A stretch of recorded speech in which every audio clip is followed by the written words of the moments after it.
नमस्कार, मी पंजाब डक हवामान अभ्यासक मुक्काम पोस्ट गुगळी धामणगाव तालुका शिरूर जिल्हा परभणी। आज शेतकऱ्यांसाठी अंदाज द्यायचा आहे। मागच्या अंदाजामध्ये काल परवा सांगितलं होतं की राज्यामध्ये 8, 9, 10 दरम्यान राज्यात पाऊस पडणार आहे। पण आता म्हणजे आज आहे 9 आणि 10, फक्त 2 दिवस राज्यात पाऊस आहे। म्हणजे 2 दिवस पाऊस आहे, सर्वदूर नाही, त्याच्यामुळे काही चिंता करायची गरज नाही। तर खास करून सांगायचं झालं तर 9 जानेवारी आणि उद्या 10 जानेवारी म्हणजे आज आणि उद्याचे दिवस राज्यात पाऊस आहे। आज खूप आवळ येईल आणि बारीक बारीक थेंब येतील म्हणून हा अंदाज लक्षात घ्यायचा।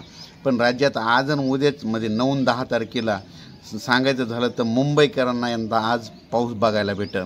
मुंबईतल्या लोकांना आज पाऊस बघायला भेटेल, उल्हासनगरच्या लोकांना पाऊस बघायला भेटेल, त्याच्यानंतर पुण्यातल्या लोकांना देखील आज पाऊस बघायला भेटेल। म्हणून म्हणजे हिवाळ्यात पाऊस आज बघायला भेटणार आहे। मग राज्यात आज एकंदरीत परिस्थिती बघितली तर आज 9 तारखेपासून राज्यामध्ये सातारा जिल्हा, सांगली जिल्हा, नगर जिल्हा, बारामती, पश्चिम महाराष्ट्र, जवळपास पश्चिम महाराष्ट्र, उत्तर महाराष्ट्रामध्ये नंदुरबार, धुळे, जळगाव, संभाजीनगर, सिल्लोड या भागामध्ये आज पाऊस पडणार आहे। म्हणजे हा सर्वदूर नसणार आहे, पण पाऊस येणार आहे म्हणून हा लक्षात घ्यायचा। राज्यात पुन्हा बघायचं झालं तर परभणी जिल्हा, जालना जिल्हा, बीड जिल्हा, लातूर जिल्हा, धाराशिव, अकोला, अमरावती या जिल्ह्यात देखील पाऊस येणार आहे। सर्वदूर नाही, फक्त पाऊस थोडा जिल्ह्यामध्ये काही ठिकाणी एखाद्या 1-2 ठिकाणी पडून जाणार आहे म्हणून हा अंदाज लक्षात येतो।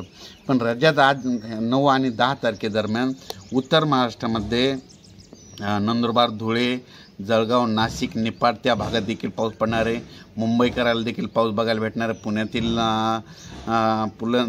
पुणेकरांना देखील पाऊस बघायला भेटणार आहे म्हणून हा अंदाज लक्षात घ्यायचा।